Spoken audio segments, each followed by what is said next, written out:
1-2 on the microphone.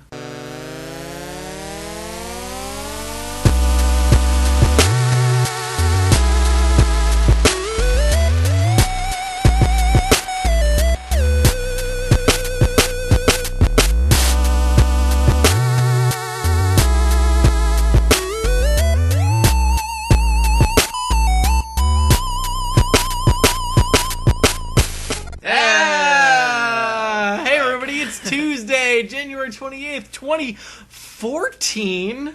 2014, yeah. That's a new thing. What the fuck? Yep. You know how long I made it without accidentally writing 2013? About half an hour? No, like that's how long I made it. Like 2.5 weeks. Oh, no. I did it pretty much immediately. I felt pretty good about it. Anyways, my name is RJ. I'll be your host. Along with me is Dustin. Say hi, Dustin. Hi, Dustin. And we're biggity back. Yep, we sure are. Yeah, I'm in force, nonetheless. Yeah, well, yeah. I don't think we were gone. Well, we were gone, but we were like fucking up. We were busy. Sure. Yeah, we had to get our shit straight. I was working for a little bit. Yeah, that happens. I need to get back to working. Yeah. Yeah. Yeah. I mean, money is nice. Yeah, it's good for paying rent. It's good for eating. And electricity. It's definitely good for eating. Yeah, and other stuff. Drinking. It's good for eating. And yeah, okay. Yep. Anyways, so hey Dustin, what have we been up to? All right, I think our last let's start it. Let's start at New Year's. Our last podcast was right before Christmas, or right after Christmas. Was it? No, I think it was. Wasn't it? Or was it right before Christmas? We didn't do one after my birthday. Oh yeah, right. So I turned 24, and then that's true, yeah, because you turned 24 a day after Christmas. That's the one. Yep. And we threw down a little get together. It was nice. It certainly wasn't our usual throwdown. But at the same time, we kind of sacrificed our ability to throw down by not throwing it at our own place because our place was incredibly dirty. We didn't throw down to the point where I had to throw up. So right. So but I fixed that. I had to throw up. Yeah. I don't know about you. Well, okay. Let's backtrack. That was a couple days later, though. Let's backtrack before then. We went out and we saw your fams. Yeah, my family. Mm-hmm. That shit was cool. That was fun. I'm glad you liked it. Yeah, dude. I mean, my family's pretty solid. Spent a night on a couch that curved at one point, and I thought I would be the smart guy and just sleep around the edge of it, and then I realized, fuck this, I'm going to move this laptop and table that was like at the head position, and then go and sleep then. You should have slept in the curve, dog. You should sleep in the curve. It's the best spot, man. If I'm not out of control, I'm not in control. You got to be in the curve. You got to be in the curve. Okay. I'll keep that in mind in the future. Yep. But yeah, we went out there and it was fun. Yeah. No, I'm glad you liked it. I got maybe the best present wrapping thing I've ever received. Yeah. Yep. Which was from Dustin's family, where I got a bottle of Seagram 7. Yep. Which also reminded me that I don't actually like whiskey, I just like bourbon, and that those two things are different. It's true. But anyways, it showed up. So it's a fifth of Seagram 7 that was inside of like basically a Santa outfit, which was the best thing possible because the entire body of the fifth was wrapped up in like a Santa, I guess, robe, for lack of a better term, and the top of the bottle had tiny Santa hat on top. It was almost a stocking. It was almost, I guess, like the bottom of it was like almost a stocking. It was just missing the sock end. But it didn't curve, obviously. Right, exactly. It was a well, no, but it also had it also looked like a proper jacket. Okay, yeah, no, it looked like Santa's robe. Yeah, and it had like a belt and everything. Yeah, that's true. But it was like all one piece. Like sure, a yes, stocking. absolutely. Right. And then it was great. A tiny, tiny little Santa hat. I unfortunately did not get to wear the Santa hat on my penis for anyone. But yet. Well, I mean, you can do it any time of year. I've got so many more years to come. And then you can just, just be careful of snowballs. Man, that was the A, shut up. A, shut up. B, that was the first unintentional joke of this year. Yes! That also happened to work out perfectly. So... Yeah, I said, we went out there and that was a ton of fun. Yeah, I'm glad you liked it. And then Jello shots that didn't get anybody drunk. That's right. Yep. Well, I mean, Yeah, we had a lot of Jell-O shots, too. I had like 8! I'm gonna have to write, like, a stern letter about those Jell-O shots. It's like, yeah, I had like 8 Jell-O shots, and by stern letter, I mean stern Snapchat. Yeah. Like, sure, they tasted like they had, alcohol in them, but they also didn't feel like they had any alcohol in them. Right, yeah. I don't know. They're weird. That's why I just take regular shots, I guess. Yeah, I typically do, too. It's the Jell-O, I think. It makes it hard for anything to work out. So then New Year's happened. Yeah, New Year's happened. And that was fun. New Year's was fun, yeah. No, I mean, we had a good New Year's. How much of New Year's can we actually talk about? I don't remember. I was going to say less how than much Christmas. I was going to say how much can I actually remember. We took a case apiece. Yeah. No, we took a 12-pack apiece. Oh, sorry. We took a 12-pack of beer apiece. You keep confusing those. It's a box. It's in a case. Terminology. But yeah, no. We took a 12-pack apiece. At least you don't call it a 2-4. No, 2-4 is dumb. Of course, it wasn't a 2-4. It is also a case. A 2-4 is a case. But we didn't bring a case. We only brought a 1-4. I would still call it a 1-2. No, we brought a 1-2. We want a 1-2. That's so dumb. We didn't bring a. Listen, Canadians. I'm sorry. I guess there's a dozen. And then there's like a baker's dozen, which is 13, and then there's a drinker's dozen, which would be 14. There's a drunk's dozen, which is 11. Well, no, that's the already been drunk. That's the holiday 5-pack. Oh right, yeah, it's different. So we went out to see the clown. Yeah, no, yeah, we had New Year's with the clown. It was a blast. The clown that we do Fuck You and Friends with on Wednesday nights, live on the internets. On Ustream. And you had fun? Oh yeah, no, I mean I had a blast. And I had fun. And you had fun, yeah. It was a good solid night. I mean, we watched some fire spinning and we got kind of drunk. Mm-hmm. We ended up drinking more of other people's stuff than our own stuff. I mostly stuck to my stuff and then I got off my stuff and then other things. I ended up drinking more of everybody else's stuff than my own stuff, but I also left my stuff in courtesy. Let's not forget that I have a dartboard for shots that is still in your trunk. Oh yeah, it's my trunk. And you still have a lightsaber that's in your trunk. That's true. Yeah, it's I was actually kind of. What a weird New Year's! It was a weird New Year, but whatever. I mean, I think we brought in the New Year correctly. Oh sure. Yeah, no, it was a blast. Yeah, it was a good omen. I think I did a good job. It was a good omen, definitely. Considering the day we had, our New Year's Day was single-handedly probably the best day of our entire year so far. Yeah, I made the smart choice of, after being hopped up on all sorts of stuff, not getting food and instead just getting water and orange juice, which my stomach was very acceptive to. I had like a piece and a half of bacon, and then my body got to adjust to having things inside of it again that weren't just alcohol. Oh, I just went full force and got food at Waffle House. Yeah, that was actual food. I know, but we also had other people who had problems with their food. Yeah, but I didn't. Well, they didn't have problems with their food. They had problems with their amount to adjust to food after liquor. And that's something that we have a good, we've got good experience doing. Yeah, you've learned that you can eat food, and I've learned that orange juice is the key. Well, sure. I'm good with coffee because coffee starts putting my digestion in the proper direction, and then anything else after that, I'm solid. Coffee would have done me real rotten. Well, sure. I mean, to each their own. Sure, absolutely. So then we fast forward a couple days, and then we're at MagFest. MagFest.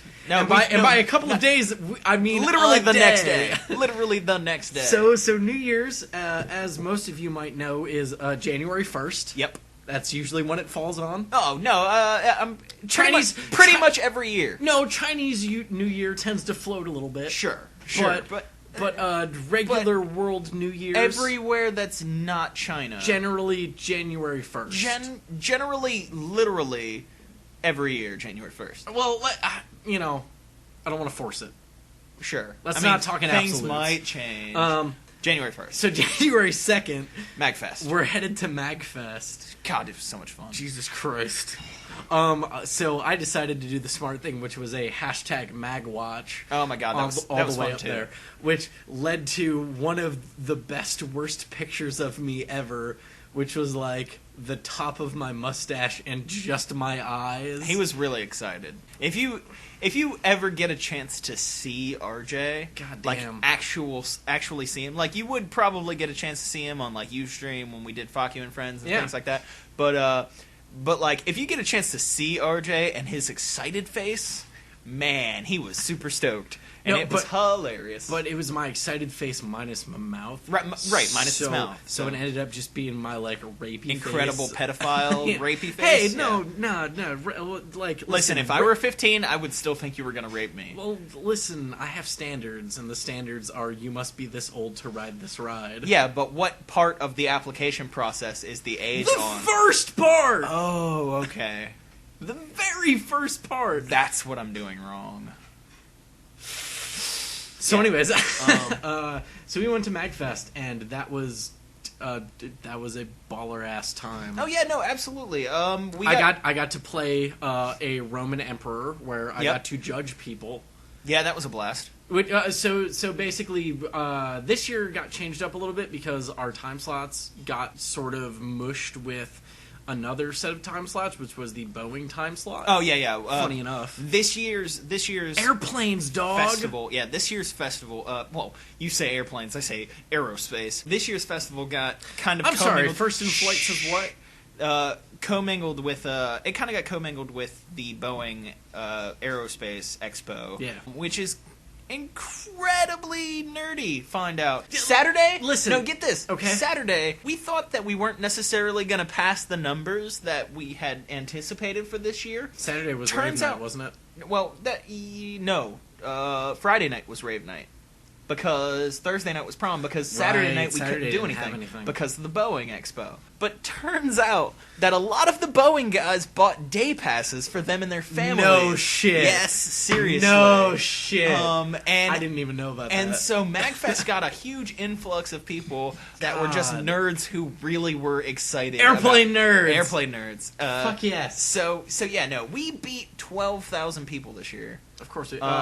Okay. We got over 12,000 people this year, which was phenomenal. Like our official numbers were something in the mid 12,000s. Did we figure out what our like total unique I guess user base, for lack of a better term, was for the concerts? Yeah. Or are we still figuring that out? No, because we were on a projection to beat it by another 30 or 40% again. The numbers were out there. Sundays are always weird. Yeah, the numbers were out there, but because of the bands we had, with the the strangeness of the rave being on Friday night instead of Saturday night, and things like that, we pretty much hit and barely exceeded our numbers from last year, which was pretty solid. I mean, so for concert attendance, we didn't beat it.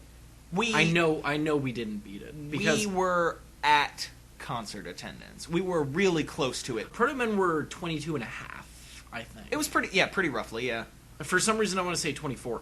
And I think Rave just peaked 22. Sure, yeah, but like I said, I mean, within 100 people, it was pretty close. Sure. And I don't honestly. Yeah, it sounded like our numbers were a little weird. From somebody who worked last year and worked Rave this year, I honestly feel like it didn't feel like that many people in Rave. So, no. Well, here's the thing: is I don't think Mega Driver, which was our big band this year. No, our big band was Machine Supremacy this year. Machine Supremacy this year, you're right. Yeah. I still don't think they hit Proto-Men or peak numbers. I don't think they did either. They didn't hit Proto-Men or Power Glove as a person who was up on stage looking at the crowd, I think Rave hit peak numbers for the weekend. Not setting new standards, but it was so much thinner, it felt like, this year. Like, honestly, during Machine Supremacy, I couldn't move through the crowd very well. Sure. But I would have to, like, bounce and kind of jump through the crowd and, like, make moves like I was in the crowd to move in the crowd. I could also very easily see Machine Supremacy being denser. It was way more dense. Like, so much denser, like, than the Rave. The Rave was really, really thin. It was spread out. It was really spread out. But it was like the entirety of the hall. Yeah, honestly, the side of the hall that got big numbers of the Rave last year, the one that's on like the far stage left. Yeah, sure. Where the opposite side you were, the far side of the entrance. That got way less than stage right did this year. Stage right was way more packed out. I think it's because people were bleeding in and then not wanting to be fully involved, but still sticking around. No, I agree. Rave being on a Friday night is still kind of weird. And, like, as a person who was sort of upset at Cutman for the way he set it up, because I was the only person who could have potentially addressed it because of my weird dual role. Right. For anybody who doesn't know, Dustin and I work music security. Yeah, absolutely. Primarily. Concert security, it's a blast. I am primarily stage right during shows, but I am also being pulled backstage to do some sort of coordination, set up bands. Like during chiptunes and stuff, I am primarily backstage. Like during one of our chiptune sets, I was just pulled backstage, and I'm there to like sort of help be the I wouldn't say right-hand man, but when the right-hand man is hungover, I am the right-hand man. Right. Which is almost always. He is the right hand's right hand. Sure. So, I'm there to make sure bands that need to set up for later in the afternoon can find their dents. Right, and, this and that. And, like, this year I was actually less involved on the main stage during concerts because, like, I wasn't there to spike and I wasn't there to transition over. Well, right, and this year... But they also had, like, way more people. I was going to say, this year was bigger than last year, and as such, the concert security and the stage had bigger crews than they did last year. Did we really have that much? We really did, surprisingly. I feel like it was, like, maybe 5 or so. I guess it was about 10 people. Really? Yeah, we got a 30% increase this year. That's not insignificant. No, especially because you're thinking about how many people are in the hall mostly. We also had bag check this year, which was another couple of people. Right. There were probably 3 or 4 people at bag check at all times. Not to mention there was an extra person at the door at least. So we had that. We had our door check. Dustin, what was your job primarily? My job, actually, this year I got promoted, which was really cool. I went from I got promoted a bunch last year. Right, so. Exactly. I mean, last year I went from normal concert security to a floater, which means that I basically walk around and make sure everybody's doing all right. Mm-hmm. And I keep tabs on everything that goes on in the concert hall. If anybody needs anything, if anybody's not doing their job, anything, I pick that shit up right immediately and things get done. This year I got straight promoted to white shirt, which is basically a concert hall manager. Yeah. There are 3 or 4 of us at any given time, and we make sure that still had to wear a black shirt because we ran out of white shirts. Because there weren't any more white shirts because I got impromptu promoted. Sure.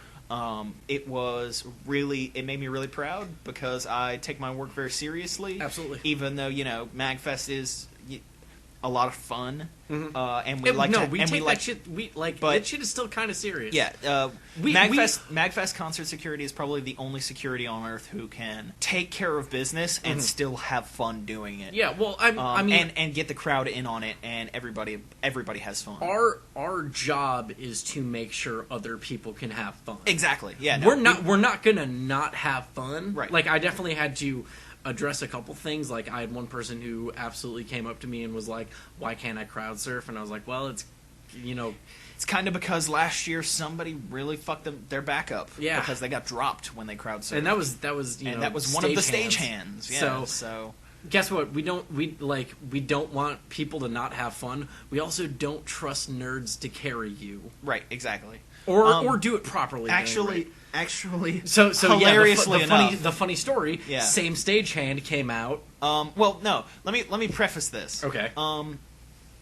People were. I love you, Danimal. Yeah. People were unbeknownst to them. They were crowd surfing, and we would pull them down, and we would then give them the speech. So the crowd surfing back to front. Doesn't seem super horrifying because they seem to be able to do that well enough. It's the crowd surfing front to back.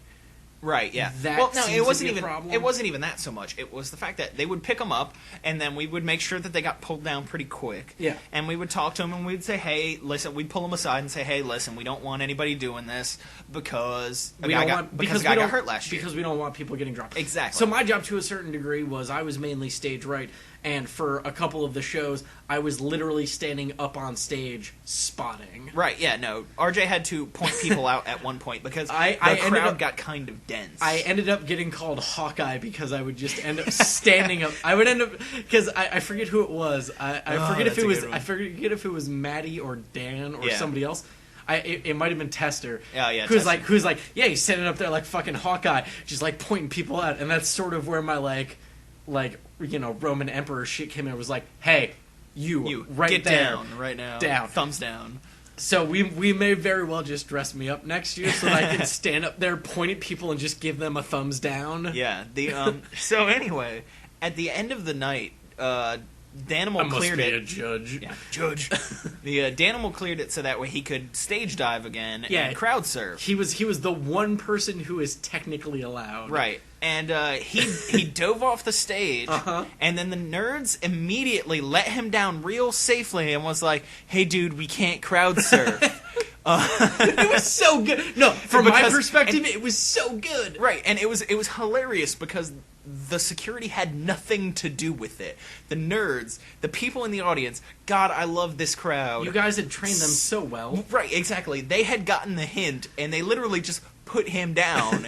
And he was so depressed about it that after the concert, he mentioned it. He was like, man, I don't understand. Like, it was so short-lived. They set me down. They were like, hey, man, we couldn't do this. And us at security died. Yeah, we lost it. We absolutely lost it. We fell out. It was hilarious. And then I had to explain to him exactly what happened. Yeah. And he was like, so this is your fault. And it's our fault. It was worth the joke. No, we're sorry for keeping people safe. We're sorry for keeping you safe, Danimal.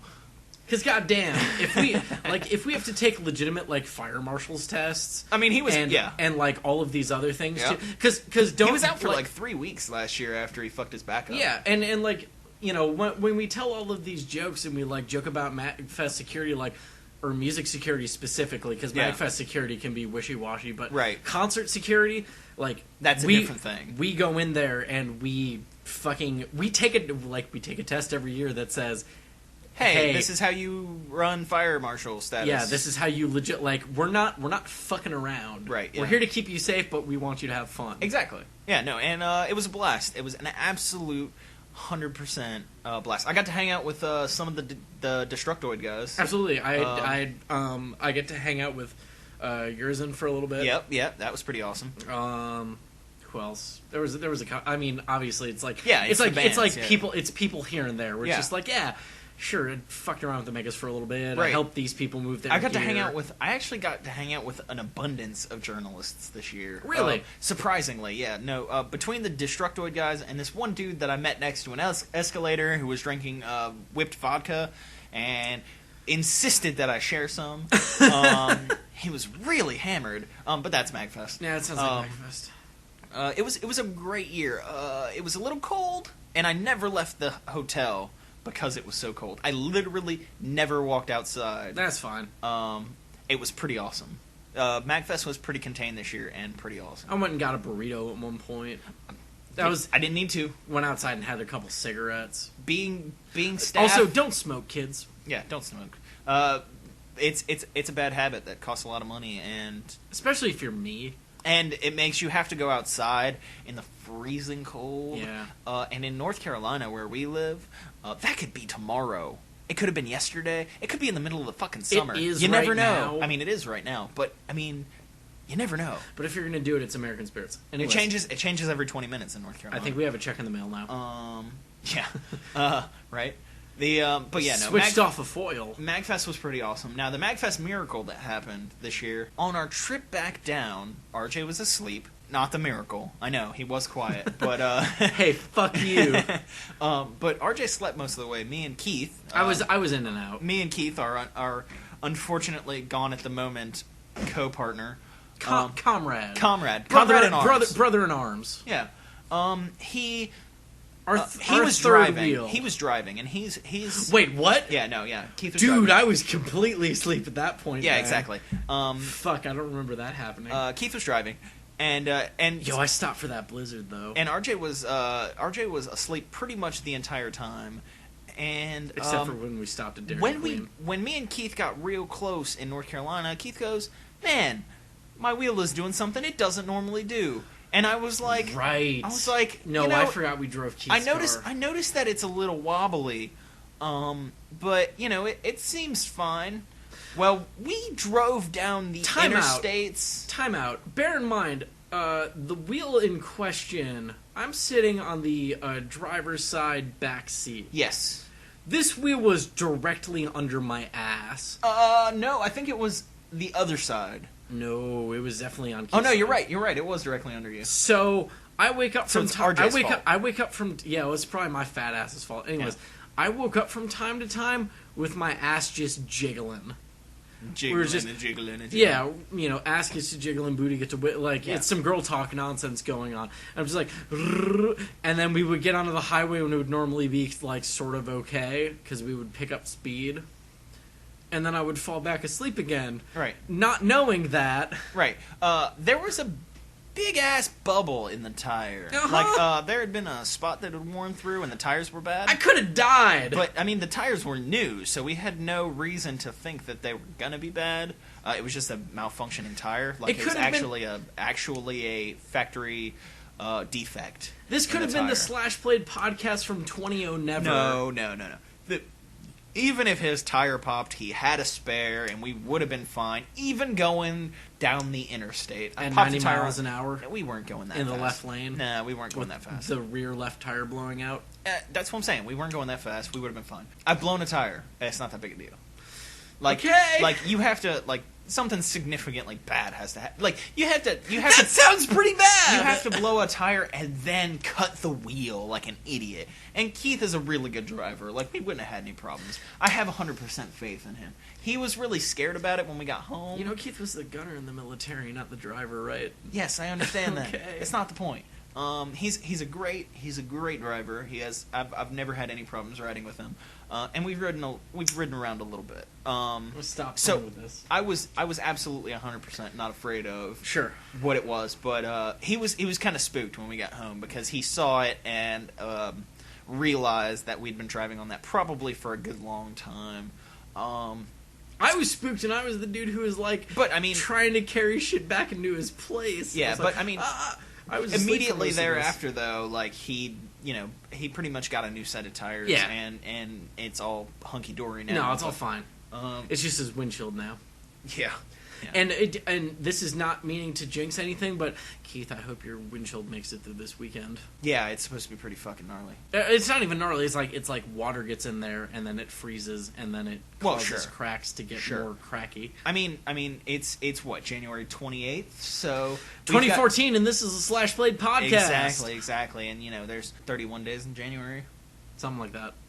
Yeah, there's 31 days in January because I had to just do that rhyme. My brother was born at the end of it. I should have known that. I have to always do that rhyme in my head because the only month I can ever remember what the days are. It's really not February. A rhyme considering it starts January, February, March, April. Oh well, May, I mean you June, do it with your fingers. You do it with your fingers. I do the 30 days has September, April, June, November. That rhyme. Didn't drop stuff. Yeah, he totally dropped stuff. Didn't drop stuff. But with that being said, that means it's a week until literally next week is Keith is going to Greensboro with his band A Vessel Silhouette. Yes, and they're going to be in the Battle of the Bands for the band. And it's going to be pretty gnarly. I mean, their metal is shit. How do they have to play now? Loud. Okay. Yeah. No, definitely. It's now and loud. Fucked that joke up. They play metal. They're really awesome, and that's actually the reason he's not here right now is because he is practicing like a motherfucker. Hey man, I don't like this. Okay, so this is gonna sound. He also got an 8-string guitar, and it's really boss. This is gonna sound like the most fucking forced plug ever, but for anybody who knows me, he doesn't listen to metal. He actually kind of dislikes it. Yeah, I dislike certain aspects of it. Yep.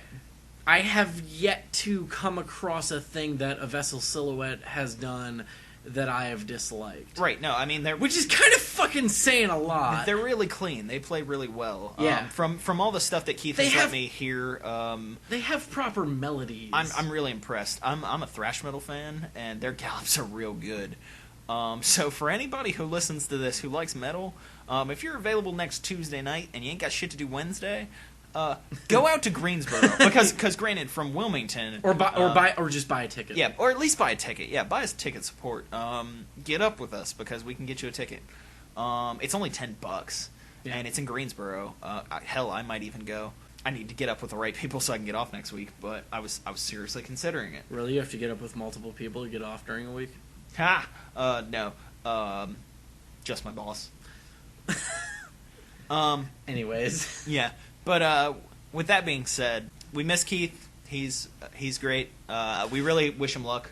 I wish him luck. No part, I want to be the first to say that no part of us recording a podcast without him says that Keith is less of a part of Slashplayed. We just also respect and know the fact that dude's got other focuses on his mind. Yeah, and honestly, I really hope it's successful, man. Yeah. We wish him no ill will. Yeah. I don't want his shit to fail, but if his shit does fail, he knows he's got a second home, which is here.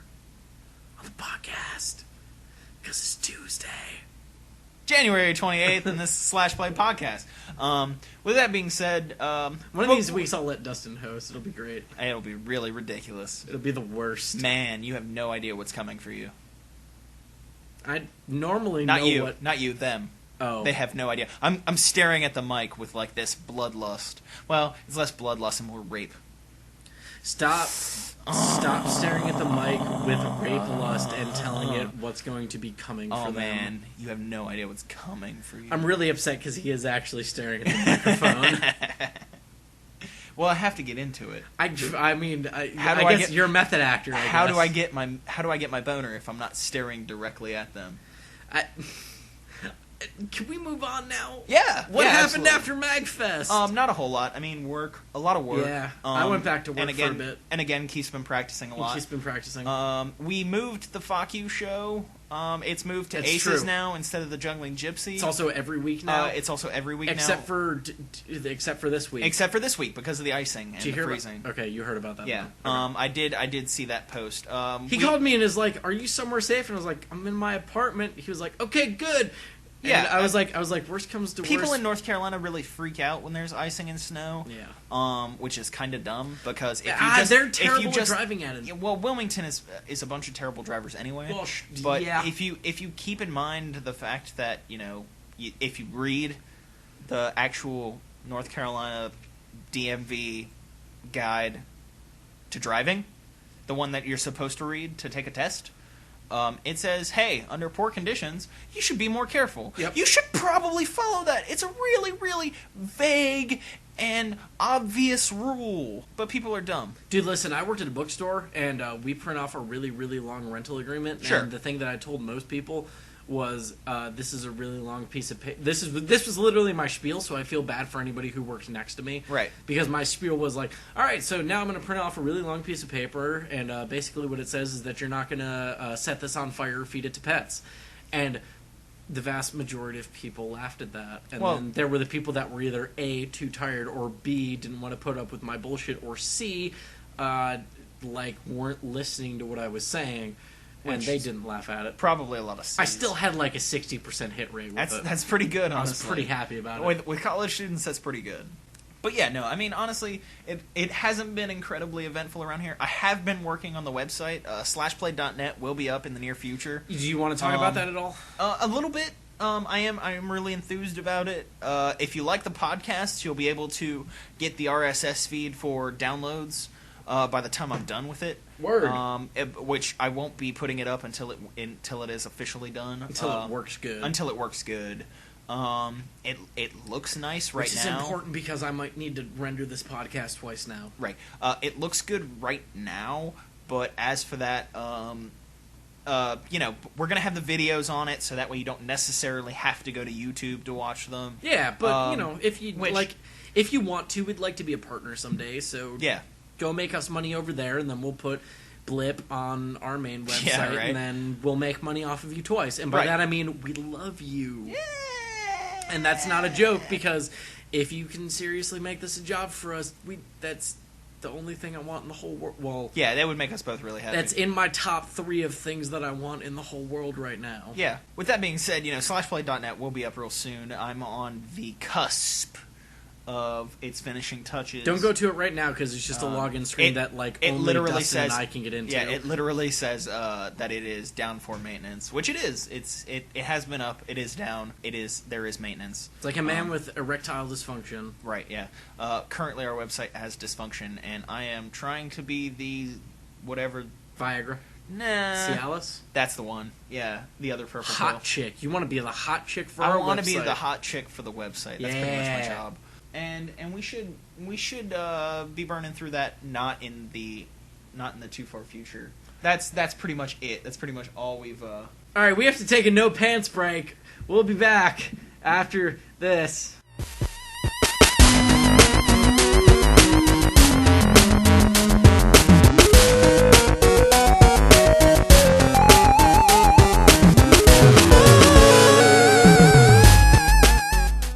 Back with Dustin and his bowl of fucking cereal. Say what up, Dustin. What up, bowl of cereal?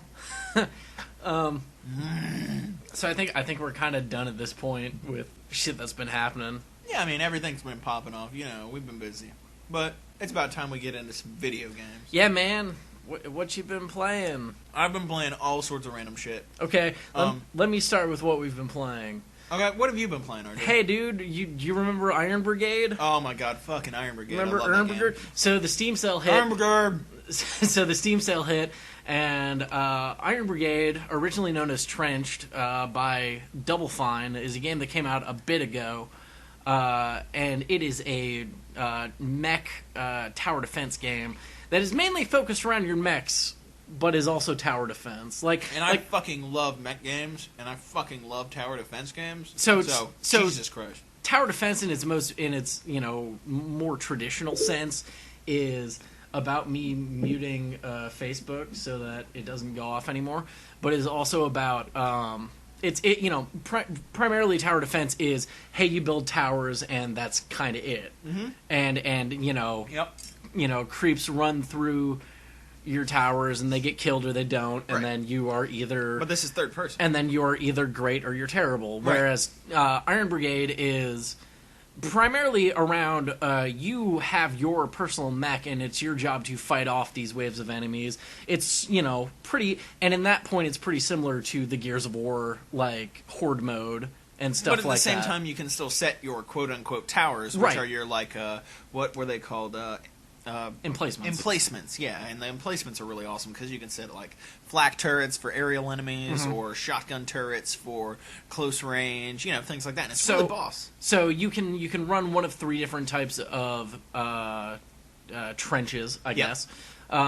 So there's the assault trench, which is the really big motherfucker trench. Which is the one I like. Where you primarily run guns and you're not very tower focused necessarily. Right. And also, depending on what... It's mostly support turrets. Depending on what turret... Well, it's not actually. No, mine is a support turret and an assault turret. So it's 1 and 2. Depending on what type of trench you run also determines how expensive your turrets are. Exactly, yeah, that too. So, you run an assault turret, your job is basically to fuck shit up on your own. Yeah, absolutely. And to, kind of drop what you can. Yep. And then you have your, I guess it's the regular turret. I don't know if it actually has It's a... standard.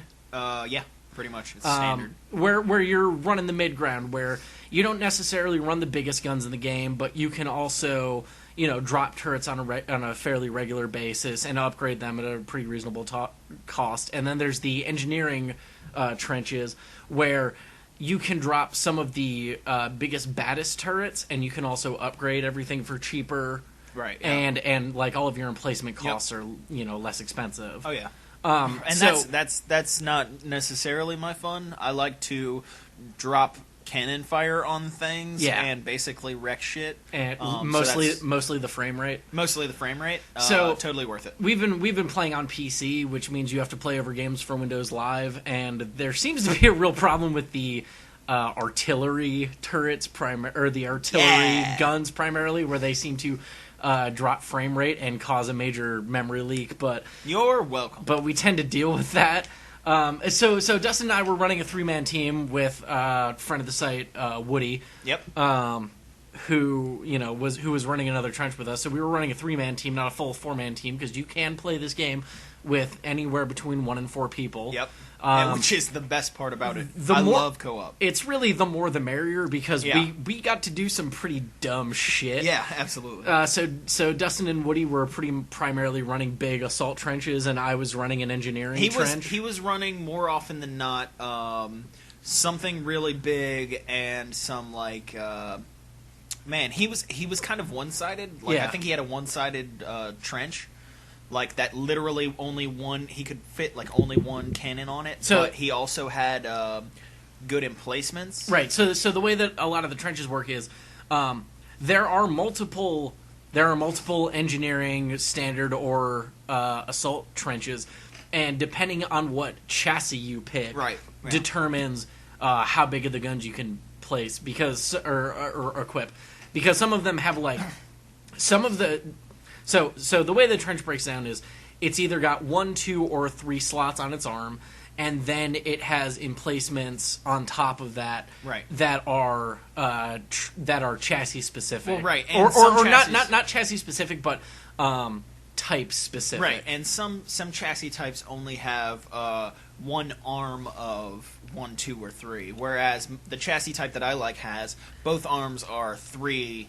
So you can equip slots. So you can basically equip the biggest guns possible on both arms. Right, yeah, because the biggest guns take up all 3 slots. So I basically equipped a cannon that does basically a carpet bomb style. Yeah. So it really fucks up the frame rate. So it really destroys it. It destroys everything, including the game. It's really goofy. Yeah.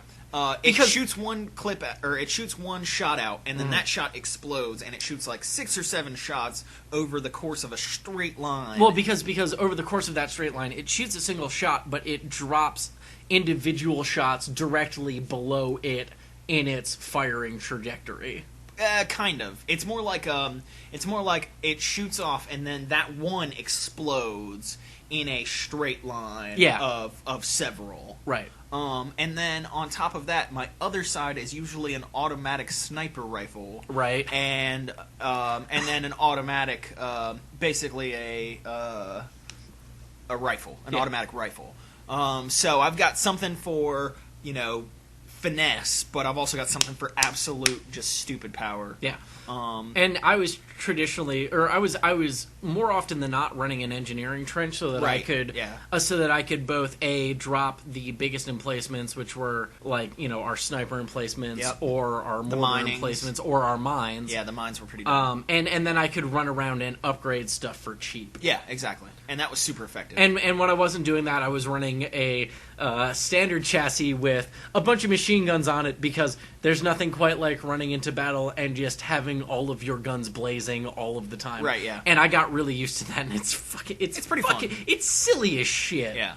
It's pretty fun, but it's incredibly limited. Like, there are things with armor shells and things like that, and that's what I'm for. Like, I blow up the armor shells, he takes them out. It works really well. So, you start up the game, it's very basic. You're, facing 1 or 2 types of enemies. Over the course of the game, you face more advanced types of enemies. And the thing is, unlike a normal tower defense where everything is generally just running through your path, this game has specific units that will target just the players. Yeah, absolutely. And it's nice because they color code them, so anything that's pretty much just going to run through your shit normally is just going to be blue. Anything that's going to come running at you is going to be red. And anything that's running at your emplacement specifically is like a teal green. Yeah, color. Yeah, it's like a lighter. It's like a lighter blue teal, and it's a lot of fun because the maps are very diverse. Yeah. Oh yeah. No. They're very diverse. Like, there have been not only are the maps and the places where the actual spawn locations are diverse, but also what you have to defend is diverse, and those things change sometimes in levels. It's really, really well done. So we had a lot of fun, even just Dustin and I, because we got to a certain point where it's like, man, we feel like we are, over-leveled for certain things, but under-leveled for different things. But so we had a lot of fun just going back, because each level has like, I guess, a 3-star rating, and by that I mean there's a medal tiering. Yes, yeah. Where you can get silver, bronze, or gold on a level. And so we got to a certain point where it's like, wow, we feel like we're, progressing too far past this because certain turrets or certain emplacements and also certain weapons have a level requirement to them. Right, yeah. So if you're not high enough level, you might have a great weapon that you can't quite equip yet. Yeah, so like 5 levels ahead of you. So Dustin and I had a lot of fun going back and gold starring levels that originally were a lot more difficult, but then we just ended up fucking tearing shit through. Yeah, it was, and honestly, it's one of the few games that I've played in a very long time where I've been like, normally going back to shit, redoing it again, not a huge fan of. Right, yeah. But when you're coming through and you're like, yo, we've got this goal. When you come in like a wrecking ball. Yeah, shut the fuck up. Anyways, you go back to certain stuff and you just want to come through and you're like, yo, we're not here to pass this level anymore. We're here to fuck shit up. Yeah. And you just do it. It's a great feeling. Yeah, it's absolutely phenomenal. Especially when you came through the first time with like 3 people and you got like you barely and you're stressing over it the whole time. Yeah, you're stressing over it the whole time. You barely kept your defenses at 50%, which gets you a silver. No, 50% gets you a bronze. 50% and up gets you a silver typically. Under 50% gets like under 80% is what gets you the silver. Right. And then gold is above it, and bronze is typically under 50%. And you're like stressing out with like 3 people, and then you come back with 2 people later, and you just rape the fuck out of it. It feels real good. It feels real good because like the upgrades are like they feel powerful. Yeah, and they do different things, which is really cool. Like especially from the artillery standpoint. Early on. It's an artillery cannon. It's a big fucking cannon. You shoot one shot, and it blows. It either one hits thing or up. it doesn't. Yeah, it hits or it doesn't. And it has limited splash damage. But then later on, you get like splash damage and Merv, and you get things like Mr. Pancakes, which is the one that I typically like to use, which fans out. And you get some stuff that's really cool. And on top of all that stuff, you can even edit the dude that's in the trench and give him silly gear and silly helmets that make him do like silly salutes and things like that. There's nothing quite like running around the USS McKinley with people who don't know what you're doing and then equipping a space helmet and flying around like an airplane with your arms stuck out on either side of your dude. It's pretty hilarious. Just going, or Fonzie gun fingers. Or yes, the double gun fingers. It's like hey, we just did really good on that mission. Pow, pow, pow, pow, pow, pow, pow, pow, and you business guns the fuck out of them. So we'll clearly have to do a video for that on some point. Yeah, no, I agree. Just so that we can fully express this. Yeah, that'd be fun. But it is the sort of thing where, like, I wouldn't want to play that game by myself. No, I don't. And I brought this up to Dustin. Dustin was like, yes, almost immediately. Ran over to his room, 100%. Bought the game, and then we got a third person in. A fourth person would have been great because it all like co-op saves a lot of games. And I think co-op properly makes that game. Yeah. I don't, we got up to 3 people. A fourth person sure would have been helpful. Man, it would have been awesome. But once you get to that tipping point, it's like, okay, I'm over here. I'm setting up in this location. My emplacements are here. This is what I'm building. I'm going to try and keep an eye out on this side, but what are you doing? And the communication becomes key. And it's That's why I love co-op. I've always said that. And everything just starts to click. Yeah, exactly. And honestly, if you could get... Mainly your empty magazines start to clip eventually. Yeah. If there are typically no more than 2 things you have to guard at any given point, and if you could ever get basically 2 dudes guarding with guns and 2 dudes guarding with emplacements, you'd pretty much win hands down. Yeah. If you had good communication. Yeah. And that's why I love co-op games. Did we fully finish that game yet? Yes, we beat everything on Mars. Okay. Which is the expansion. Yeah, that's the other thing is that if you're looking to buy this game, if you have a PC, Dustin's got kind of a shitty PC. Yeah, that's true. It's not shitty, but it is the top of the line of 2006. Yeah, no, it's the top of the line of what's the word I'm looking for? Tiny PCs, like micro PCs. Yeah, it is a micro PC. It didn't come with a graphics card. I put in a graphics card in post, and I've got the best thing that it can possibly fit. So if you have the option, this game did originally come out on Xbox 360. I would never say that that's a bad version. No, I would imagine that it could be a lot of fun. There seem to also be some connectivity issues there. That I don't know about. But if you can get it on PC, it's $15 now, or wait for a sale, because we bought it over the Steam sale for like $3, $3.74. Yeah, and that version comes complete with the Mars expansion. Yep. So I can't not recommend that version. Like, even at full price, if you can find people to play it with, it's worth it. Who are willing to throw in, it's incredibly fun. Yeah, hands down.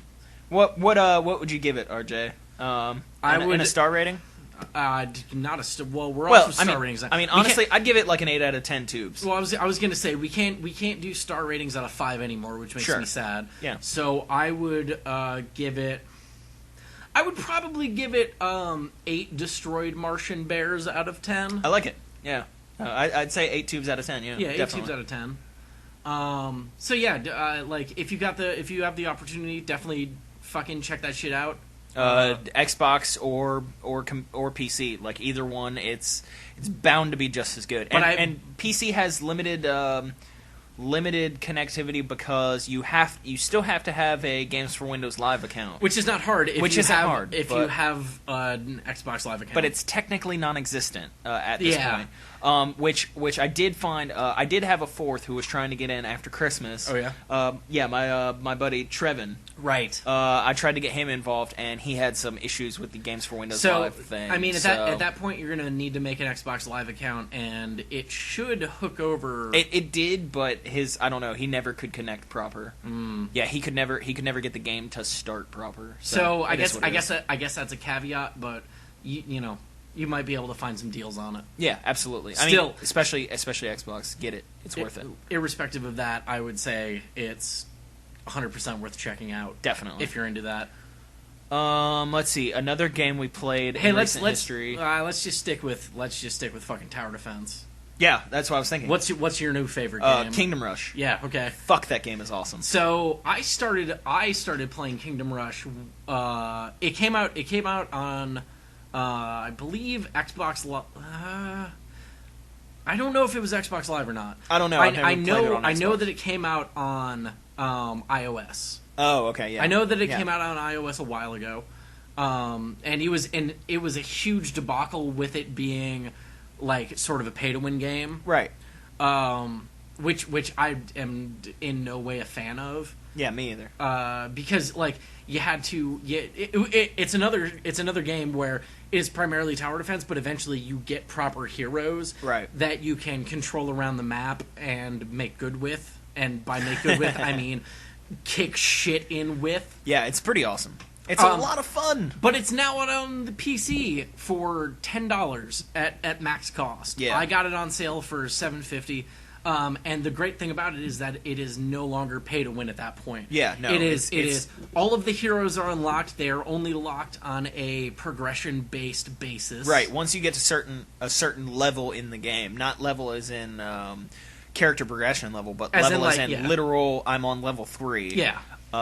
You get the new hero for that particular level, and typically, if you get the new one, it's probably a good idea to use him. But there are also certain people that you might just feel comfortable with, because goddamn, the first knight dude that you get pretty awesome is pretty fucking incredible. The first range person you get pretty awesome. It's pretty fucking incredible.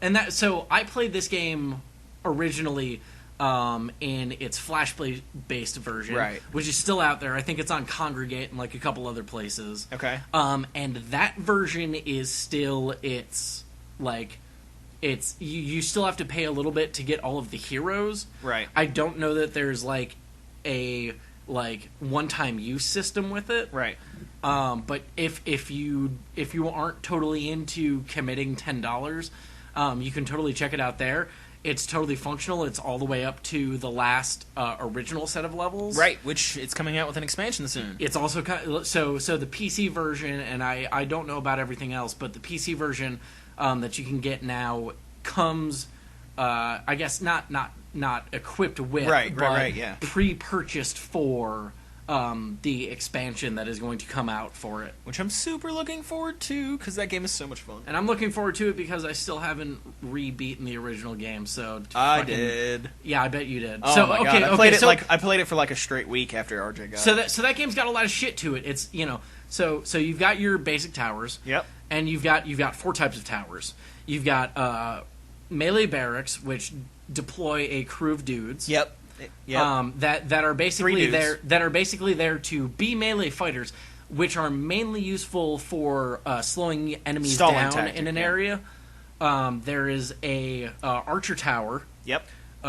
Which is there to be a I guess primarily anti-light armor, but they're pretty universally good. Yeah, I mean they're really good for if you couple them with the guard tower. Yeah, they're really good for in a location and fuck them up. Right. Yeah. The guard tower holds them in location while the range tower shoots them in the face. So you also have a wizard tower, which is your ranged anti-heavy armor. Yeah, heavy armor. Yeah. And you have your artillery tower, right, which is pretty self-explanatory. Yeah, it works really, really well on things that are fast because they have very low armor. Right. Also, so like we found a tactic after a while for certain levels where it was just like build a bunch of melee barracks and then stack them all in one area.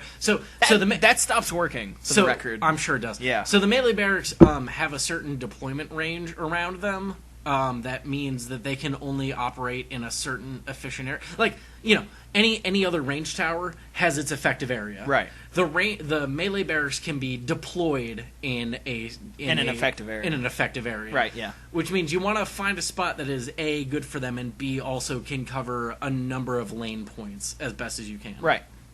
The game has also got two call-in abilities that are your Meteor Strike, which you can make be unbelievably strong. Yep. And also a villagers. Like a villager reinforcement that you can also so every single one of these towers has every single one of the towers in the game over the progress of the game has an upgrade path. Right, yep. Where they upgrade 3 times and then you can split them in a tree. Right, yeah.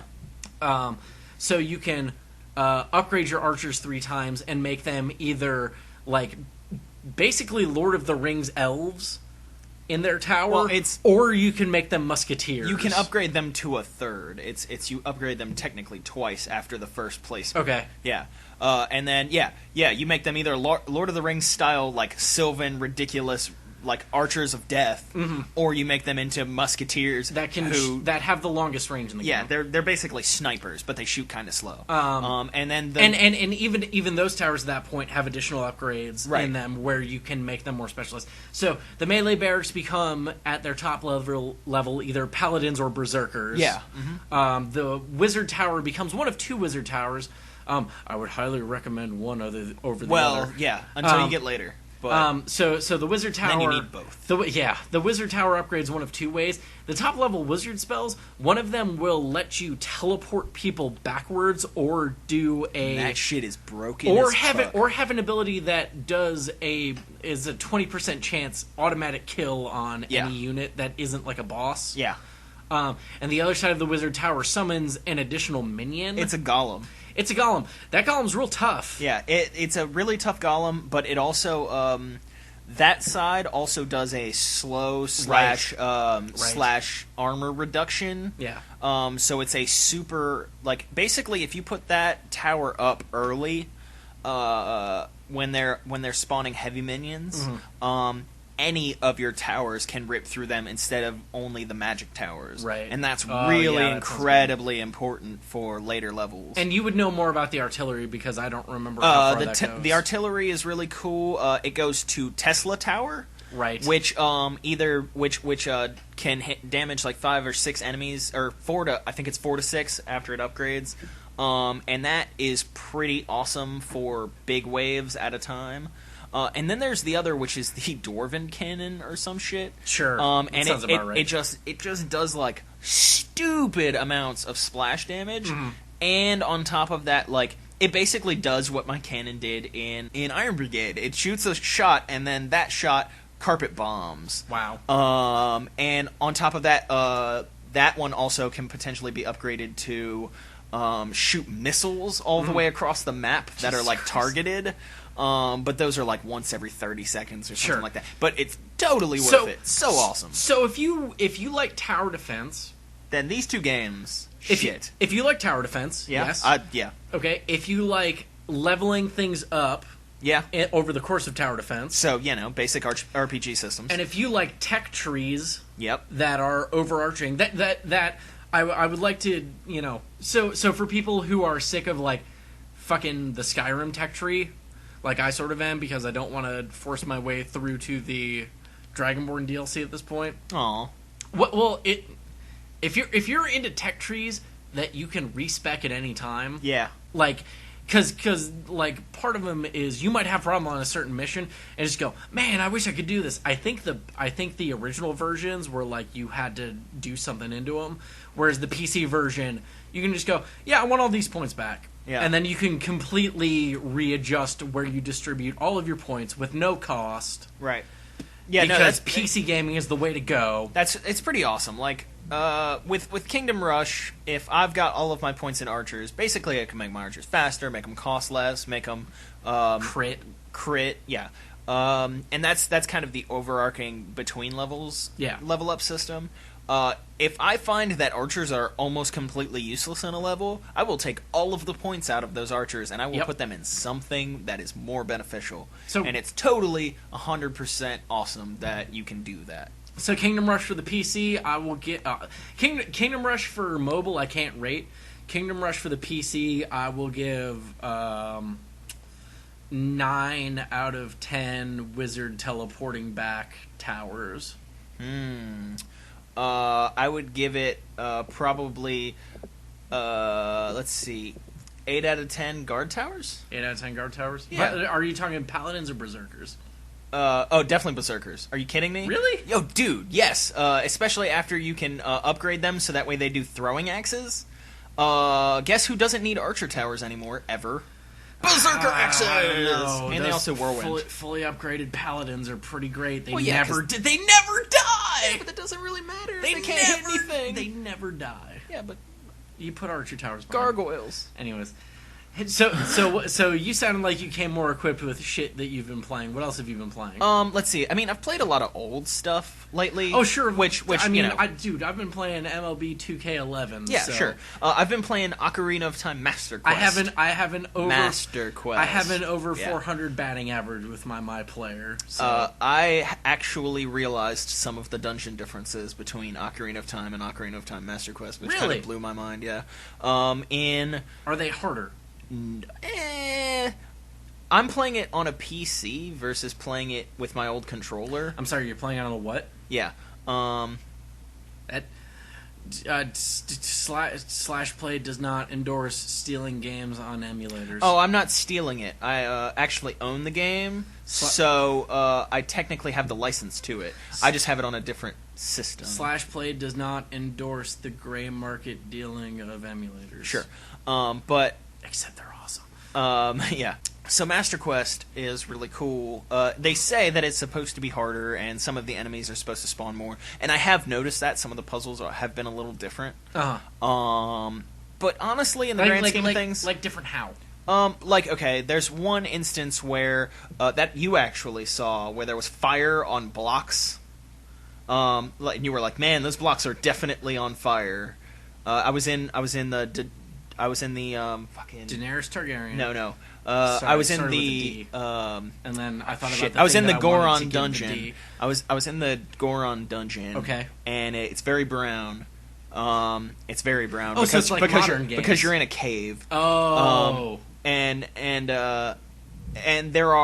there's a point where you have to hit certain switches, and it's like very close to the actual Dodongo fight. Like, you said dong. Yeah. You have to fight the boss, the King Dodongo. Yeah. It's like this giant bomb-eating lizard. Or rather, it's this giant lizard with impenetrable scales. The only way you can kill him is to throw bombs directly into his mouth. Oh, yeah, I saw that. Yeah. So you're talking about Zelda like I know anything about Zelda. I know, sure. That's why I'm giving you a little bit of explanation. Okay. There's one point right before that fight where you are supposed to go around and do all this stuff, and it's basically a quarter circle. Right. And you have to go in one door, make this quarter circle lap, and then get a block and push that block into the main floor. Do you have to do a quarter circle with like all 3 punches to? No, you're not sure you can. Oh, okay. Or Hadouken. God, fucking. But anyway, you have to push this block off, and then you push it onto a switch. Uh-huh. That's like in the middle of the floor. Sure. Well, for this game, I didn't have to do that. For this game, I had to, or for this run through, I guess specifically. Well, for Master Quest. Sure. Okay. Yeah, for the Master Quest, which this was a game that came out specifically with Wind Waker, the Legendary Edition, for GameCube. Okay. It was basically, hey, you guys liked Ocarina of Time? Well, guess what? It's back with more difficulty, which everybody was like, oh God, kill me, because Ocarina of Time was actually not an easy game, or at least not back then. Because you could literally trap yourself in the water temple and have to start from your last save point, which really sucked. That doesn't sound like difficulty. That sounds like bad game design. No, it was intentional. Or at least to the best of my... That sounds like an intentionally bad game design. You just can get stuck because you're not paying attention. And Dude, you're not... No, it was legitimately hard because you had to figure out the puzzle without locking yourself in and having to start completely over. That's not... Like, that just makes it harder. Dude, I've been playing Dark Souls. Yeah, I love me some Dark Souls. Dark Souls is hard. Yes. Yeah, it's not going to intentionally fuck you because... Maybe I haven't. This is my Dark Souls intentionally fucks you at almost every turn. Sure, but like not because you fucked up a puzzle. Well, right, but it's also not a puzzle game. Sure. Like Ocarina Dark Souls is better than Ocarina of Time. Legend of Zelda has always been. These are my hands in the air. Legend of Zelda has always been a puzzle game. Ah, fucking Nintendo. It is an adventure puzzle game. It always has been. And that's the honest. So is God of War, but no. Yeah. I mean, God of War's puzzles are easy. I never had a problem with God of War's puzzles. You've had a problem with Ocarina of Time's puzzles? I did when I was 6. Okay, well. Well, not 6, but, when it was out and I was young. Uh-huh. But I never had a problem with God of War. Yeah, well, it's because you weren't 6. Because it was easy. It was fucking baby cakes. How hard are these puzzles now? Now that you're an adult person with a fully formed brain. Honestly... If I didn't remember half of them, I wouldn't know what the fuck I was doing. Listen, like there are still parts when I am like, especially because this is Master Quest and it's different. Especially because this is Master Quest and it's different. There are times when I look at this game and I go, "Fuck, what am I supposed to do?" So here? what I'm hearing is we need to do a Darksiders Darksiders full session. Darksiders wasn't that bad either. No, Darksiders wasn't bad either. I never had any problems with Darksiders either. Like, honestly, Ocarina of Time back in the day was difficult. I know everything about the old Ocarina of Time at this point. So what you're saying is when you have a PS4, we need to play through The Witness. Dude, I want a fucking a current-gen console at this point. Right? Current gen. Current gen. Uh-huh. All right, anyways, let's get back to what we're talking about before we bitch about the things we don't have. Yeah, right. Also, I've been playing, one, I got to see Dark Souls expansion, the DLC pack, the Prepare to Die DLC. Right, okay. So you're talking about that is aptly named. You're clearly talking about the console version. Sure, because the PC version was released as the Prepare to Die edition. Right. The Prepare to Die edition is... pretty aptly named considering the very first thing. Like, one, you have to figure out how to get into the Prepare to Die edition, which is difficult enough as it is. Hey, dude. God, that sounds like a whole new level. See, there you go. There's where DRM is in the future. It's like, hey, you want to figure out how to play... You want to play this DLC? Figure it the fuck out. Yeah. Step 1, figure out how to play the DLC. Yeah. Step 2, play the DLC. And that's kind of... Also, you still need to play the Enter to the Dominatrix DLC. Yeah, I suppose I do. It'll take you 45 minutes. Right. It was really funny because it took my brother, who's played it before, about 30 minutes to figure out where he had gone wrong. Okay. And it was he hadn't killed a thing and gotten a pendant because he was on a different playthrough. Of yeah, course. yeah, just some random thing with a random pendant. Like you do. Yeah.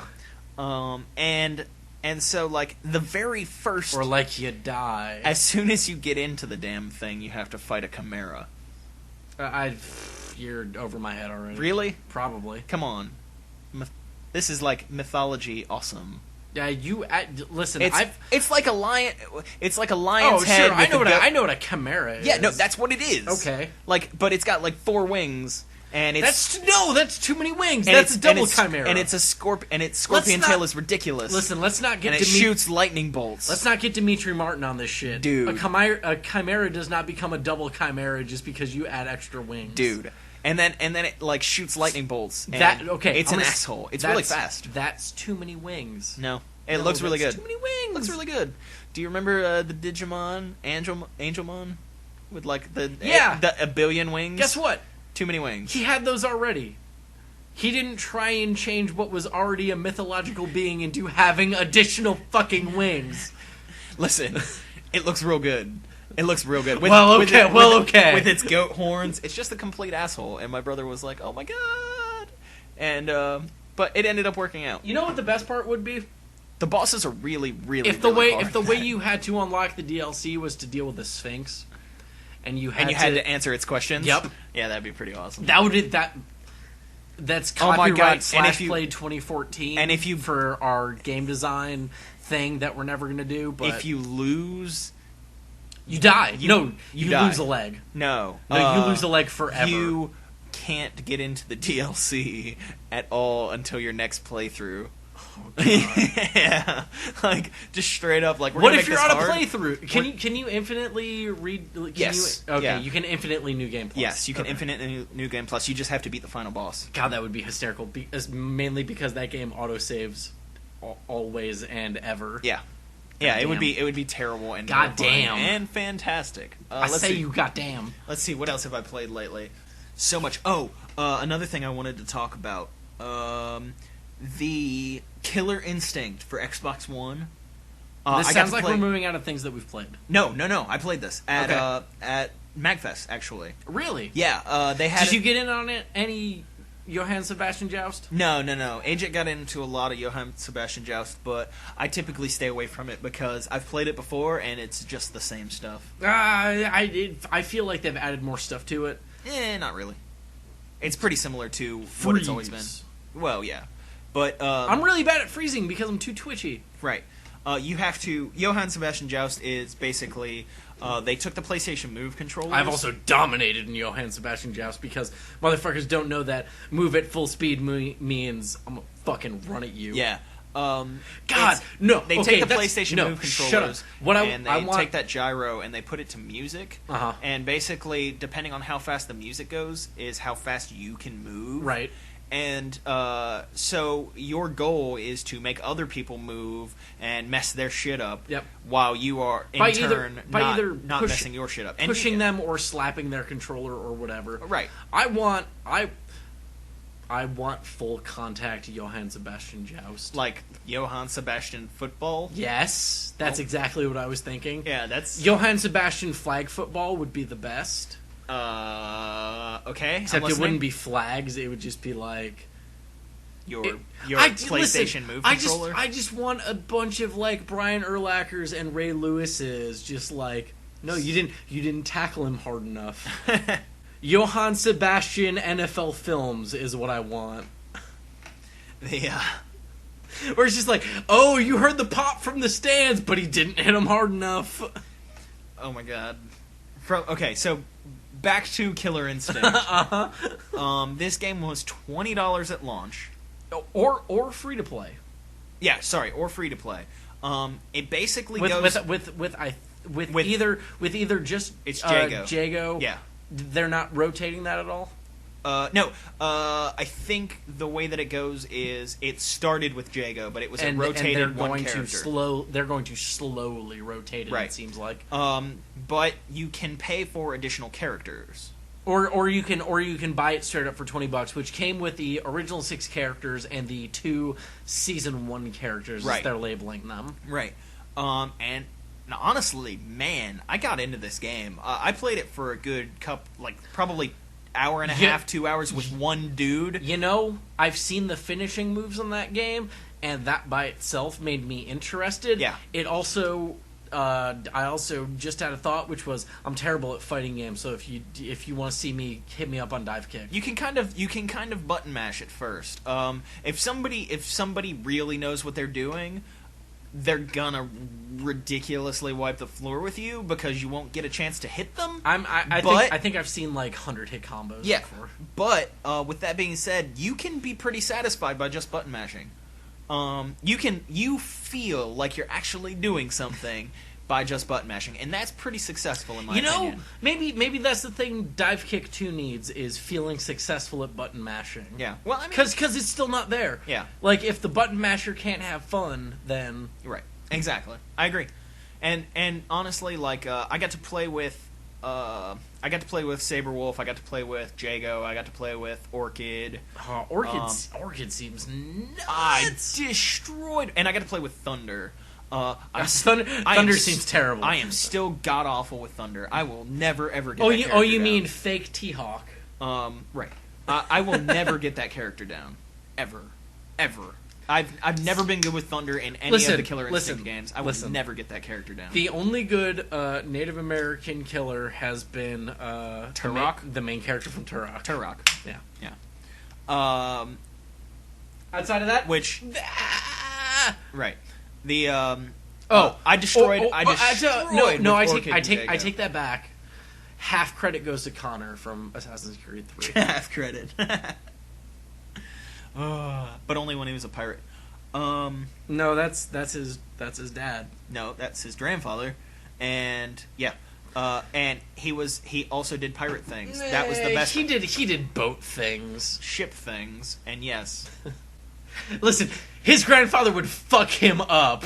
Yes, I agree. In ship-to-ship combat. I agree. But that's also because... That's why I'm saying he gets half credit, because he does it on boats. Right. Ships. But yes.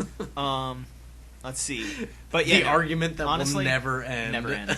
I'd say it's a pretty solid fighting game. I really love the fact that they put it out for $20. Yeah, instead of putting it out as a $60 franchise game. As a day one DLC game, incredibly smart. Yeah. B, putting out for $20, incredibly smart. Yeah. They were only. It seemed like they were only working a little bit off of the nostalgia of the original Killer Instincts, and it seems like they put out a fully functional game, and B, a game that is a lot of fun. Yep. Honestly, and their online modes seem smart and good. Yeah. From what I've seen of them. The only nostalgia you get from this game are the characters. Sure. And some of like the way that the moves work, like some of the combos are kind of close to the same. So you get that fluidity. Sure. The characters still work in a similar aspect, even though the moves are entirely different because the combo system is entirely different. Right. I mean, they still work with the same with similar fluidity, and it's just like you get that feeling like I am playing Killer Instinct again. Yeah. Because those characters, like I wrecked face with Jago and with Orchid, like those were my fucking characters. And honestly, I really want them to put out a few more. I really want them to put out Spinal, and I really want them to put out Combo, and I really want to see them put out Fulgore, like really good classic characters of the franchise. I think Fulgore was one of the Season 1 characters. It might have been. I don't know. I didn't get to play with him. Right. I think Fulgore is one of the 2 Season 1 characters. Glacius was one of the early characters. I think Glacius he might have been was one of the 6. I think Glacius was one of the original 6, and I think Fulgore was. Or listen, I know they fact checking is going to ruin this podcast. Yeah. I know they teased at Fulgore. I think Fulgore was one of the 2 additional Season 1 characters. I don't know who else was in there. But guess what? If they're calling it Season 1, that means there's going to be multiple seasons. The worst you have to hope for is that they put out additional characters. Right. And honestly, there's a lot of unlock stuff with it too. Like you can unlock a bunch of characters. Apparently, you can unlock not characters, but apparently costumes. you can unlock the original Killer Cuts album. Nice in full. Yeah. Which seems like a truly ridiculous thing to include in there. Yeah, no, there's a lot of random shit. Like every character has like different costumes, but they also have like different costume types. Yes, well, not even types, but parts. Yeah, Yeah. Well, I mean, I'm saying like Orchid has a costume, and then that costume has like 2 different colors. Well, right. But you can 3 different colors, but you can unlock like an entirely different costume. Mm-hmm. Does that then have additional colors? And I think that also has additional colors. Okay, maybe I'm confusing the two. Maybe I think you might be right. And it's pretty awesome. Like, I really enjoyed it. It was probably one of my happiest gaming moments at MagFest. Like, cool. Of the game side of it. That and getting to play Four Swords again for another year in a row. You know what my happiest gaming moment at MagFest was? What's that? Being at MagFest and not having to play a game. That's silly. Didn't I mean, you don't have to. Didn't have to play a game. Still fully enjoyed my time at MagFest. Yeah. Didn't touch an arcade. Didn't touch a console. Didn't touch anything. Oh, I also played. Didn't touch shit. I also played an X-Men arcade from front to back with an entire group of people. With a full 6? A full 6. Nice. I played as Cyclops. Did they shot have it, laser beams Did across. They have it on unlimited credits? Of course they did. Of course they did. So I'm just like shooting fucking I-beams across the map like every second of the game. Was the person who played Colossus just slamming the roar? Yeah, constantly? but the thing about it is, at this point now, since MagFest 8, they have learned to not make it a billion times louder than it needs to be. There is just no sound on it anymore. Really? Yeah. They fully shut off the Colossus roar. Yes. Wow. It's fucking hilarious. I mean, it was really loud in MagFest 8. Right, well, that was the whole thing. Or MagFest 7. MagFest 7 and 8. And then MagFest 9, it was in the corner and really low, but it was still on. It's just completely off at this point. So before we move on to news... I mean, I'm trying to think of any more games recently. I've been playing sports games and fucking around. Again, you know, Dark Souls. There's a new major Dota patch. Yep. That came out or is but coming I haven't out. Messed with it. We played 6.8.0 is coming out. There are serious changes. Go look up the notes if you're interested. If not, I'm not gonna go and read the entire notes patch, but some of them seem nuts. I mean, we played that one new mode, or the temporary mode. Yeah, the Wraith King mode. Yeah, Wraith King mode. That was kind of fun. That was fun. It was co-op. It was tower defense. Yeah, it was co-op tower defense. Well, minus building additional towers. It was a horde mode. It was yeah. It was not a tower defense. It was a horde mode. Yeah, it was a classic horde mode. It was a lot of fun. It's also gone. Yeah, it was temporary. Yeah, it was the seasonal. I mean, I don't know. I'm trying to not rule anything out here because I feel like I've played... Oh, I got to see some of Madden 25 on the Xbox One. Oh, yeah? Man, it looks real fucking good. Does it look like Madden? No, it looks like real fucking people. Like, I got to see it on a really fucking big screen. Uh-huh. And it looked real fucking good. How much clipping was there? I honestly couldn't notice. Because it looked real fucking good. Stop talking about Madden when the best Madden I have to play is Madden 08 for the PC. Dude, I understand. Fucking go get a console and then buy me a copy of Madden. And Dude, then, I understand. And then I'll never leave. I got to see this when I went to that birthday party, that surprise party that I went to. It was really awesome. I was really impressed. It was pretty dope. Stop talking about it. You're making me jealous. Oh yeah, it was, dude. I salivated. Because goddamn, the only thing, just put Madden out on PC again. At the same time, I really wanted to drink, so I was really focused on wanting to drink. It's been almost a decade. I know. It's really sad. Madden on PC. I know. Baseball on PC. I know. Hockey on PC. I want more sports games. Guess what? All I've got that's up to date is basketball. And I'm not saying the 2K basketball games are bad, because they're not. They're incredible. Put more sports games out on PC, dog. Yep. Either that, or I'm gonna go back and play fucking whatever the John Woo game that came out a while ago is, because it was on Direct to Drive, and suddenly I'm drawing a the one that was that had bullet time. Yeah, the one that had bullet time. The one that had full on bullet time. Wasn't it just John Woo's? No. God, listen. I will remember what that game is, and then we will play it. Okay. And we will play all of it. Okay. Because it's incredible.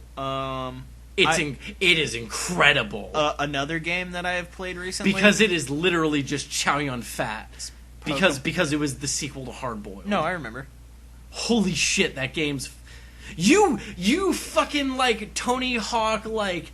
I have soaps grind down rails. Well, yeah. And shoot dudes. Well, right. And it's great. And I can't remember the fucking name of it. Me either. Anyways, we'll play that. I also played Pokemon Snap. Look for it. Okay. Pokemon Snap was awesome for 64. Sure. It was great. Sure. Pokemon Snap for Wii U. More Safari, less track. 2014. I'm not saying that's the thing that's happening. I'm saying that's the thing that needs to happen. Right. No, I would like to see some more Pokemon Snap because it was unique and a lot of fun. Also, Pokemon Red version. What about it? I've been playing that lately too. What? Okay, why? Because I love getting a Pikachu early. Because Pikachu is really hard to get. You have to know exactly where to farm him from. And if you get him early, you pretty much wreck the feasibility of any enemy against you for the next long-ass time. Especially because Misty is the first gym leader after Brock. Dude, fucking Google Chrome really does not want me to go to Direct-to-Drive. Well, yeah. I just love Red version. Like original Red, not like Fire Red. It's just good. Somebody was making Pokemon references lately, and I was just like, I have to play this again because you guys suck. Fuck running shoes. Yeah, fuck running shoes. Stranglehold. Yeah, that's it. Good Christ. So, anyways, we were talking about Stranglehold. Was the game that I was trying to reference? Yep, that's the one. Because holy tits, is that game incredible. I played. Holy tits, is that game. Like, just pretty much Max Payne, but with... Yeah, I played not Stranglehold, I played Max Payne. Like listen, original, you finished and levels... And Max Payne 2. You finish levels and then doves come out. No, yeah, I believe it. The game's incredible. We'll play through that. Okay. Yeah. I mean, I believe it. Yeah. Fucking... RJ's really excited right now. I forget what the original branding that I came up with our dumb, like, full play sessions were. No, I think they were full plays. Or playthrough. I mean, we could just call them playthroughs. Yeah, I mean, that's what they would be. Because I'm great at Mario. I'm terrible at... Whatever, it's still remembering. Better than... He's terrible at remembering. It's still better than... That's the thing. It's still better than 60 frames. Do we want to do news now? Yeah, let's do news. Hey everybody, it's news day. It's Tuesday. Well, it's also news day. Well, that's when news comes out. So Steam. Yeah. Steam is now offering refunds for pre-orders. Yep, that's the thing. So don't think that means refunds back into your bank account. Yeah. Yeah, no. It's not back into your bank account. It is back into your Steam wallet. And this doesn't include anything that you have bought for other people. Right. Yeah. So, if you now pre-order a Steam game and all of a sudden, or rather pre-order a game on Steam and think that what you've been offered or what you hear is coming out is total bullshit. And I think this also doesn't include like early access games because you don't pre-order those, you just buy them. If you think it's bullshit, they'll refund you, but it's going to go back in your Steam wallet, which isn't a terrible thing because guess what? If you're on Steam, you're going to spend that money eventually. Exactly, yeah. But especially if a Steam sale comes up, it will not take long. I think this is awesome. Yeah, absolutely. Because I have never pre-ordered a game from GameStop, but I bet they'd be more fucking up your ass about this than Steam would. Oh, yeah. Mainly because mostly what you put down for that is like a $5 the way, pre-order. Well, I mean, the way that it works with GameStop is you put down a $5 pre-order, and it's always been this way, but you put down basically that just locks in your copy. It locks in your copy, but the way it works is if you decide not to pick that game up and you want to move it to something else, you can move that pre-order cost to something else. But you can't get the money back. But no, it's just like Steam. Like it is in-store credit. Right. So this is something that I'm really excited about. Okay, so clearly we're moving on. Let's talk about Shadow of Mordor Middle-earth Creed. Yeah, Middle-earth Shadow of Mordor is basically made by some of the Assassins. It's made by EA. So that doesn't sound like it's made by any of the Assassin's Creed people. Well, it's made by EA, or EA has the title to it, I think. Right, because they have the Lord of the Rings stuff at this point. Right, exactly. But it's made under the most recent guys, I'm pretty sure. Okay. From Assassin's Creed. And you can really see it. There's an alpha. Let's not promise that. Sure, but there's an alpha video out right now. And holy shit, does it look like Assassin's Creed? And well, I mean, yeah. Okay, again, pre-alpha is what it says. The functional gameplay looks very much like Assassin's Creed, right? While also having an amount of depth that would be outside of the traditional Assassin's Creed gameplay. Exactly. Where, like, you know, you're in Assassin's Creed and you assassinate a dude. Well, right, yeah. That's just a mission. Right. Whereas in this, you can take a dude out or, like, sort of assimilate him. Right. And what I really recommend is, like, we could explain this to you, and you should go watch the video. But you need to watch the pre-alpha video. Yeah. Like, there is a concept video out, like, and they tell you about who your character is. They tell you about how he functions, and they show you a little bit of the gameplay and basically the Nemesis system. And the Nemesis system is really phenomenal because it takes enemies that you fight throughout the game who are like boss type enemies, and they remember you. If you don't, no, they remember you. They also take battle damage. Sure. So there is in the video a guy who you have fought before this video, and he actually has, like, his face is burnt up because you left him to die. Apparently, as opposed to executing him. You left him to die basically on fire. Yeah. And so now he's still alive because he's a big ass dude, and he wasn't going to go down like that shit. But half of his face is burnt off, and one of his eyes is really messed up. And it's really cool because all of those enemies basically remember your fight with them, remember your dialogue to them, and things like that. And they seem to have more of a, like, personal archetype where they have personalities. One of the people in the system that is the first person addressed in the system is a coward. Yeah. And as soon as he sees things going against him, is going to try and run away, which I assume means if he gets away, would have a drastic or at least important change on how your hierarchy of working through people would go. Right. And one of the cool mechanics I saw during this too was that once he, like, starts running away in the video, the guy pulls out a bow and shoots him in the leg and pins him to the ground. And that, to me, really shows what these new consoles are going to be able to do. Like, we got very little of that in the last console generation, and I want to see more of it. I want to see, like, we've seen like I don't want to say it was the Metal Gear Raiden. Yeah, like Metal Gear Rising. Metal Gear Rising with Metal Gear Raiden. Well, with Raiden. You see his like the damage that he does when he swings his sword and he cuts through people. It actually cuts them in those places. Sure, the watermelon chop system. And it's something that dates back to even Ocarina of Time, for that matter. When you cut through, like, signs in Ocarina of Time, it would cut in the pattern that you cut them. Sure. So you're saying this should have been done since the Yes, I'm saying that these things are like, this system, like, being able to specifically cut things in certain places is really important to me. Sure. And I want to see more of it, damn it. But I think them pinning that leg to the ground, just I creamed a little. As a person who's sort of been shitting on the Assassin's Creed series since 2. Yeah. No, 2. Yeah. Brotherhood was really good. Revelations was kind of poo-poo, and then it sounded like 3 didn't do what I wanted it to do. 3 was kind of garbage. That's Revelations. Yeah. And then 3 was 3, and then 4 was 3 too, but managed to do its own thing. And was apparently a good game. I really liked 4.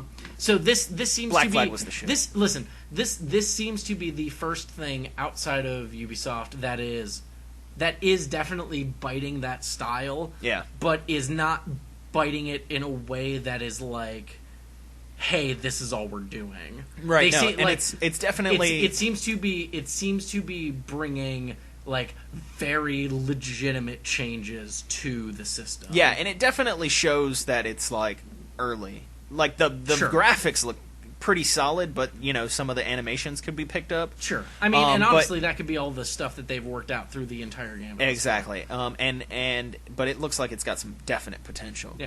All right. What's next? So there was a Mass Effect 3 rewrite by a fan. Yes. So the 539-page rewrite. So I have not checked this out yet, but as a person who has the Cerberus logo now tattooed to them, I'm probably going to have to at some point, because this 539-page rewrite is 118,000 words long.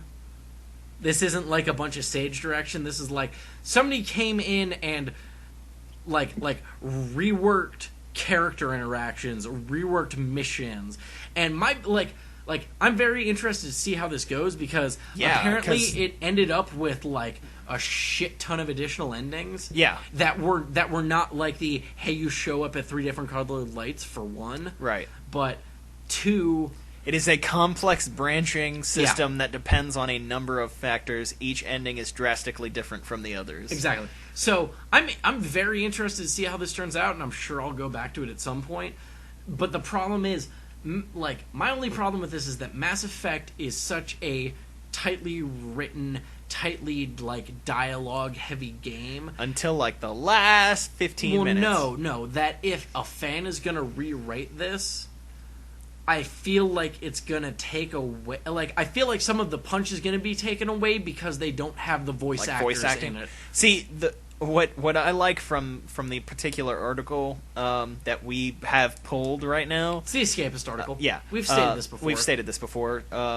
The length is a testament to his self-discipline and lack of respect for BioWare's original script. Which I'm sure, that's kind of fair. Which is incredibly fair, considering how they completely copped out on the ending. I don't know.